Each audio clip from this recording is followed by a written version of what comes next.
Columbian Exchange.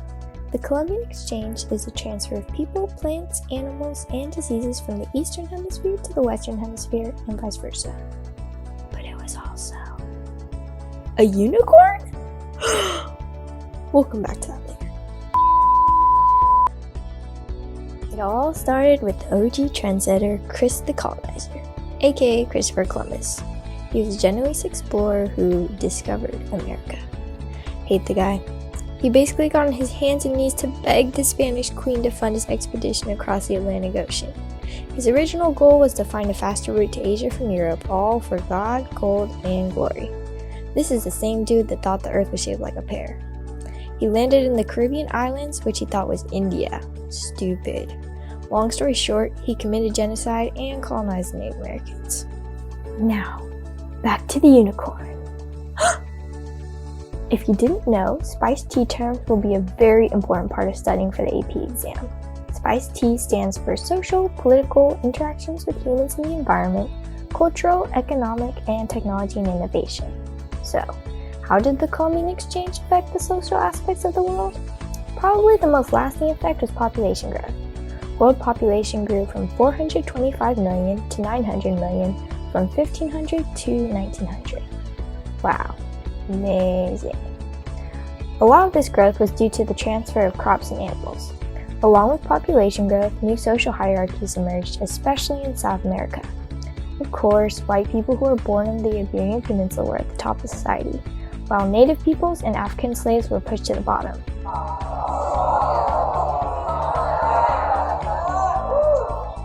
In Africa, the male population drastically decreased because of slave trade. Gender roles changed and women had to take up roles that were traditionally for men. Now, on to political aspects. Obviously, the colonizers established colonies.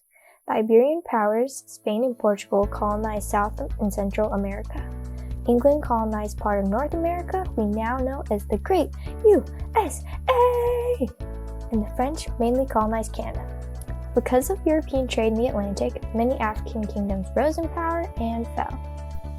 Part of the reason the Columbian Exchange had a huge impact on the world was because of interactions between humans and the environment. As white people do, the Europeans brought plenty of diseases to the Native American population. Diseases like measles and smallpox caused a mortality rate between 50 and 90% in the American regions. So many people died. There was also an exchange in flora and fauna.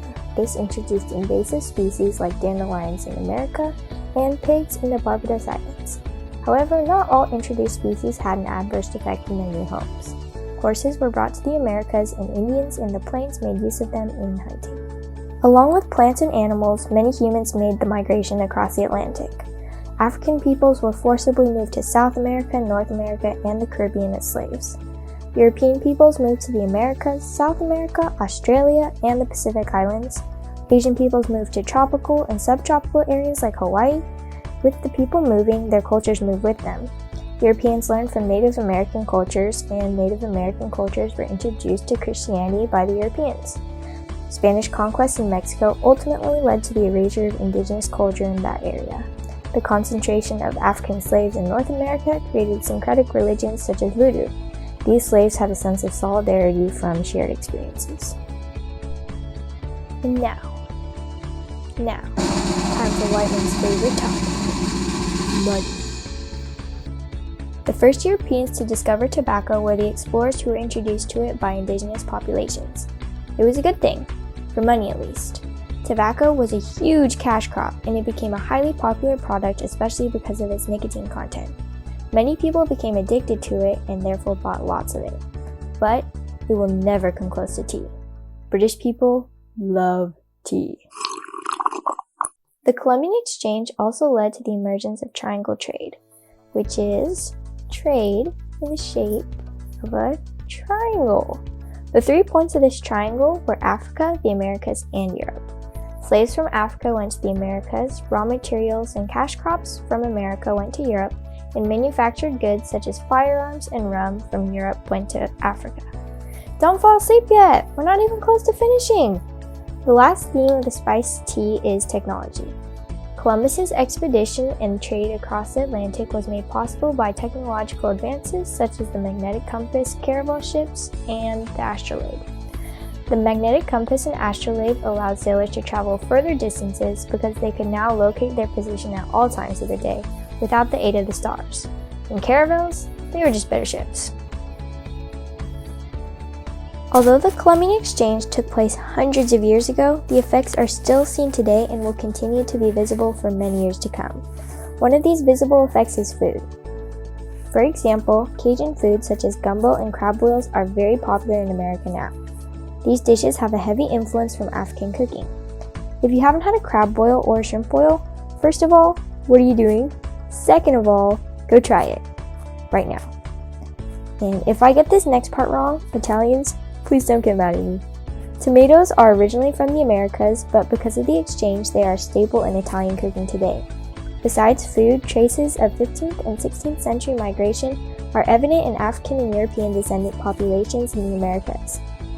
Language is another obvious and lasting effect that also spread from Europe to the New World. English is spoken in North America, French is spoken in Canada, and Spanish is spoken in Central and South America. In some instances, new languages emerged from the contact of two languages, like Creole, which, while not as common, is still spoken in the US and in the Caribbean. Religions also spread far and wide and continue to be practiced in places where they were first introduced by Europeans.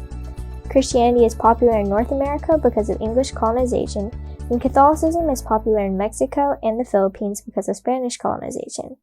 The world's trade and economy is still very connected. The Columbian Exchange was a precursor to today's globalized economy. One main consequence of colonization was the spread of diseases, leading to Native American population depletion. Sadly, indigenous populations never recovered from the diseases brought by Europeans. Today, Native and indigenous populations are a small minority in their native lands. Introduced species can be witnessed all over the continent. For example, horses from Europe are one of the most typical farm animals in America. Additionally, many native species are now at risk of extinction because of harmful introduced species which disrupt ecosystems. Consumer goods such as coffee, sugar, and tobacco are now staples pretty much all over the globe. These are just some of the lasting effects of the Columbian Exchange. Those of you who haven't used this as a free nap, thanks for making it through this video. I hope you learned at least one new thing from this. Also, I'm warning you now, if you don't get a 5 on the AP exam, we don't claim any responsibility. And remember, Chris the Colonizer loves you very, very much. Good luck and have fun on the exam.